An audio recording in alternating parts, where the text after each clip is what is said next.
లక్షలాది మందికి మన తెలుగు మ్యాట్రిమోనీ ద్వారా వివాహాలు జరిగాయి. తెలుగు వారి నంబర్ 1 చాయిస్ తెలుగు మ్యాట్రిమోనీ.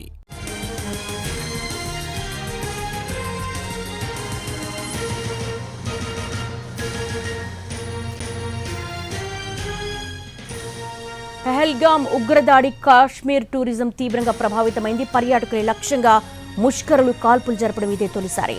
దీంతో సమ్మర్ సీజన్ బుకింగ్స్ రద్దయిపోతుండగా పర్యాటక రంగానికి ఇది ఒక పెద్ద దెబ్బగా మారింది. గత కొన్ని గంటల్లోనే 25% మంది కాశ్మీర్ టూర్ రద్దు చేసుకున్నారు. ఆంధ్రప్రదేశ్ నుంచి ఏటా 10,000 మంది జమ్మూ వెళుతున్నారు. గతం కంటే ఈ ఏడాది పర్యాటకుల సంఖ్య ఎక్కువైంది. టెర్రరిస్ట్ అటాక్లో తెలుగు వాళ్లు కూడా చనిపోవడంతో ఆందోళన పెరుగుతోంది. మరోవైపు విమానయాన సంస్థలు టికెట్ల రద్దుపై పూర్తి రిఫండ్ ఆఫర్ ప్రకటించాయి.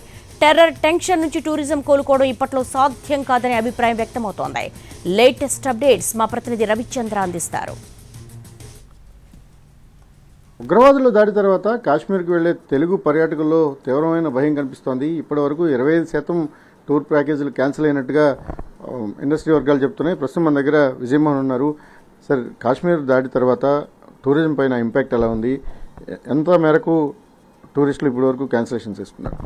సార్, ఇది చాలా సడన్ స్ట్రైకింగ్ వల్ల ఏంటంటే అందులో పహల్గామ్ అనేది చాలా అంటే వెరీ ప్రామినెంట్ టూరిజం జోన్ అండి.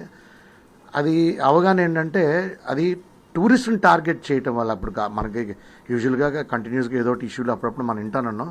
కానీ టూరిస్టులు టార్గెట్ చేయటం అనేది కాశ్మీర్లో ఇది ఫస్ట్ టైం అండి. సో దీనివల్ల ఏమైందంటే అందులో వాళ్ళు హిందూజా అని షూట్ చేశారనేది ఒక వార్త బయటకు వచ్చింది.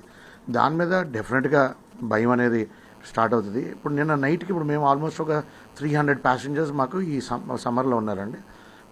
ఆ 300 ప్యాసింజర్స్లో 25% రాత్రి ఫోన్ చేసి మాకు క్యాన్సిల్ చేసేయండి అనేది. అందులో ఏంటంటే ఎయిర్లైన్ వాళ్ళు ఫుల్ రిఫండ్ ఆఫర్ ఇచ్చారు. ఎప్పుడైతే ఎయిర్లైన్ వాళ్ళు ఫుల్ రిఫండ్ అయిపోయిందో క్లయింట్ కూడా ఏం ఆలోచిస్తారంటే ఓకే మనకు ఒక ఆపర్చునిటీ వచ్చింది కాబట్టి లెట్స్ క్యాన్సిల్. ఆంధ్రప్రదేశ్ నుంచి ఏటా ఎంతమంది కాశ్మీర్కి వెళ్తుంటారు?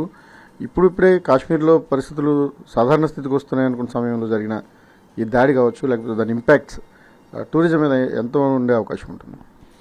సార్, యూజువల్గా మనకి కాశ్మీర్ అనేది అంటే సమ్మర్ రాగానే మనది ఫేవరెట్ జోన్స్ అండి.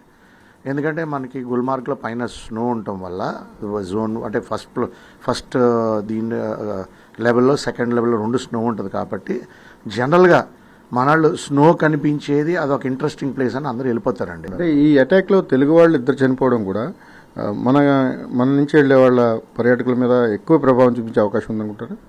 డెఫినెట్గా అండి. అందులో వైజాగ్ ఒక ఆయన చనిపోవటం వల్ల ఆ ఇంపాక్ట్ అయితే గట్టిగా ఉంటుంది.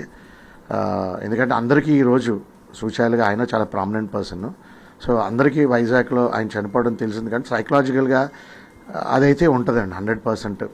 ఈ సమ్మర్లో వెళ్దామా ఆగుదామా అనేది అయితే అందరూ ఆగుదాంలే అనే ఆలోచనలు ఎక్కువ వెళ్తుంది. ఈ ఉగ్రదాడి జరిగిన తర్వాత అందరూ కూడా క్యాన్సిలేషన్స్కు రిక్వెస్ట్ పెడుతున్నారు అనేది ట్రేడ్ వర్గాల నుంచి వస్తున్న సమాచారం. ఓవరాల్గా కాశ్మీర్ టూరిజానికి మాత్రం ఇది పెద్ద దెబ్బగానే ఇండస్ట్రీ వర్గాలు చూస్తున్నాయి. కెమెరామెన్ సురేష్తో రవిచంద్రన్ టీవీ, విశాఖపట్నం.